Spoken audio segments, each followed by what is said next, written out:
সোহরাওয়ার্দী থেকে শাহবাগ, মৎস্য ভবন থেকে কারওয়ান বাজার, নীলক্ষেত থেকে বকশীবাজার, পুরো আকাশে ফিলিস্তিনের পতাকা। জানান দিচ্ছে নিপীড়িতের পাশে দাঁড়িয়ে বাংলাদেশের বিপ্লবী হুঙ্কার, যেখানে ছিল সহযোগিতা আর পাশে থাকার সোচ্চার কণ্ঠস্বর। আর সকাল থেকে বিকেল পর্যন্ত পুরো উদ্যান ছিল নারায়ে তাকবীর স্লোগানে মুখরিত।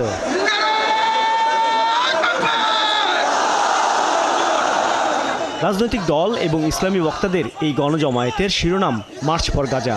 প্যালেস্টাইন সলিডারিটি মুভমেন্ট আয়োজিত এই সমাবেশে সারা দেশ থেকে আসা দলমত নির্বিশেষে হাজার হাজার মানুষ মিছিল নিয়ে জমায়েত হয় সোহরাওয়ার্দী উদ্যানে। জিন্দাবাদ জিন্দাবাদ। কার্যক্রমের খতিব মাওলানা আব্দুল মালেকের সভাপতিত্বে অংশ নেয় ইসলামী বক্তারা। অংশ নেন বিএনপি, জামায়াত, হেফাজত ইসলাম, এনসিপি, গণ অধিকার পরিষদ সহ বিভিন্ন রাজনৈতিক দলের প্রতিনিধিরা।